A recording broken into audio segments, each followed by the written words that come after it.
আসসালামু আলাইকুম, সবাইকে স্বাগতম। আমি ডক্টর তোফায়েল আহমেদ, কাজ করছি মেডিসিন বিভাগ, ঢাকা মেডিকেল কলেজ হাসপাতালে।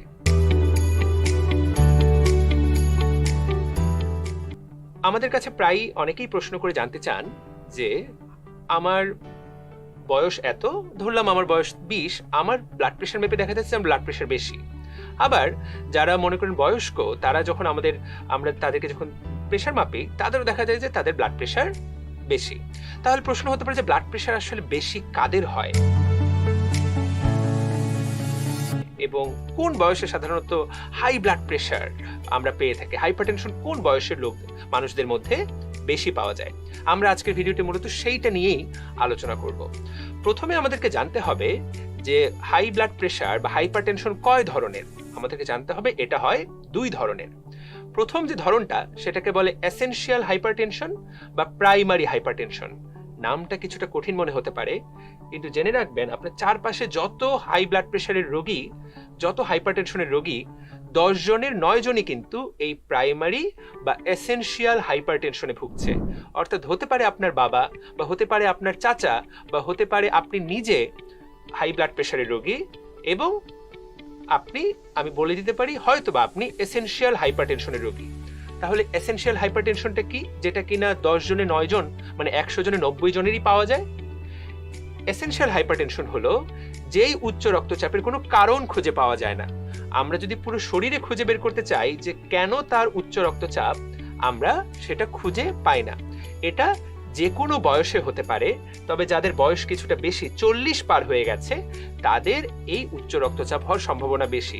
দেখা গেল যে আপনার বয়স 50, আপনি প্রেশার মাপালেন 160/100। হতে পারে, বেশিরভাগ সম্ভাবনা 90% সম্ভাবনা এটা এসেনশিয়াল হাইপারটেনশন, এবং এটার কোনো কারণ খুঁজে পাওয়া যাবে না যে কেন আপনার উচ্চ রক্তচাপ, কোনো কারণ খুঁজে পাওয়া যাবে না। তবে বেশ কিছু এটার ফ্যাক্টর আছে যাদের এই হাইপারটেনশন বেশি হয়। এক নম্বর কথা যে পুরুষদের মহিলাদের তুলনায় বেশি হয়। সেজন্য দেখবেন যে ফার্মেসিতে প্রেশার ওষুধ বেশি কিনে হলো পুরুষেরা মহিলাদের তুলনায়, পুরুষদের বেশি হয়। 2 নাম্বার, কারো ফ্যামিলিতে যদি আগে থেকেই হাইপারটেনশন থাকে, অর্থাৎ আপনার বাবা বা আপনার মা যদি আগে থেকে হাইপারটেনশনের রোগী হয়ে থাকেন, আপনার হওয়ার সম্ভাবনা বেড়ে যাবে। যদি বাবা বা মা দুজনেরই একসাথে থাকে, তাহলে 45% সম্ভাবনা যে আপনার জীবনে অবশ্যই উচ্চ রক্তচাপ আপনার তৈরি হবে এবং আপনাকে উচ্চ রক্তচাপের চিকিৎসা নিতে হবে। বা ফ্যামিলিতে যদি একজনের থাকে, হয় বাবা বা মা, তাহলে 25% সম্ভাবনা। তাহলে এটা একটা কথা। 3 নাম্বার কথা, যাদের আমাদের লাইফ স্টাইল বলি আমরা, যারা কিনা আমরা বয়স বেশি হয়ে যাচ্ছে এবং যারা আমরা বসে কাজ করি, মানে খুব একটা পরিশ্রমের কাজ আমরা করি না, শারীরিক পরিশ্রমের কাজ আমরা করি না, মূলত যারা ডেস্ক জব আমরা বেশি করি, তাদের কিন্তু উচ্চ রক্তচাপ হওয়ার সম্ভাবনা বেশি।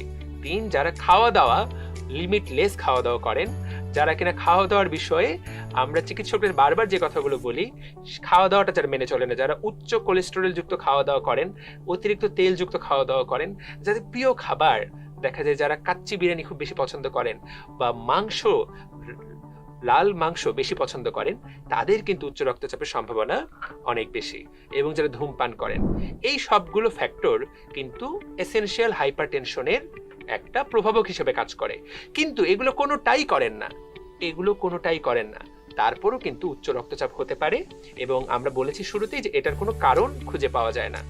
আবারও বললাম, 10 জনে 9 জনই কিন্তু এসেনশিয়াল হাইপারটেনশন এর কারণে হতে পারে। এটা যে কোনো বয়সে হতে পারে, তবে 40 বছরের বেশি বয়সে। তাহলে আরেকটা কি আছে? আরেকটা হলো আমাদের শরীরের বেশ কিছু অঙ্গ আছে যেগুলোতে সমস্যা হলে আমাদের শরীরে হাই ব্লাড প্রেশার ডেভেলপ করে। যেমন কারো যদি কিডনি রোগ থাকে, কিডনিতে কারো যদি সমস্যা থাকে, সে কিডনির সমস্যার কারণে বেশিরভাগ সময় দেখা যায় যে তার ব্লাড প্রেশার বেড়ে যায়। কারো যদি হার্টের সমস্যা থাকে, হার্টের সমস্যা থেকেও ব্লাড প্রেশার বেড়ে যেতে পারে। হরমোনের কিছু সমস্যার জন্য ব্লাড প্রেশার বেড়ে যেতে পারে। এমনকি ব্রেইনের সমস্যার জন্য ব্লাড প্রেশার বাড়তে পারে। যে সকল ক্ষেত্রে আমরা ধরতে পারি যে এই কারণে তার ব্লাড প্রেশার বেশি, এই ব্লাড প্রেশারগুলোকে কিন্তু আমরা সহজেই চিকিৎসা দিয়ে ঠিক করে ফেলতে পারি।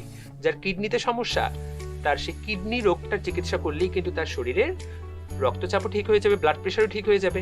যার হরমোনের সমস্যা সমাধান করলেই কিন্তু তার ব্লাড প্রেশার ঠিক হয়ে যাবে।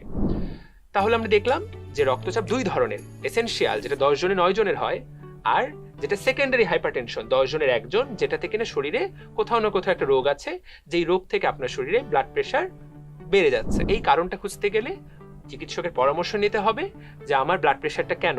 আপনি চাইলে চিকিৎসককে প্রশ্ন করতে পারেন যে আমার ব্লাড প্রেশারটা বেশি কেন, এটা কি প্রাইমারি হাইপারটেনশন নাকি সেকেন্ডারি হাইপারটেনশন। যদি প্রাইমারি হয় তাহলে একরকম চিকিৎসা, যদি সেকেন্ডারি হয় তাহলে একরকম চিকিৎসা। তবে দুটো চিকিৎসারই একটা কিন্তু কমন পদ্ধতি আছে। আমরা যে চিকিৎসা পদ্ধতিটাকে বলি 3D।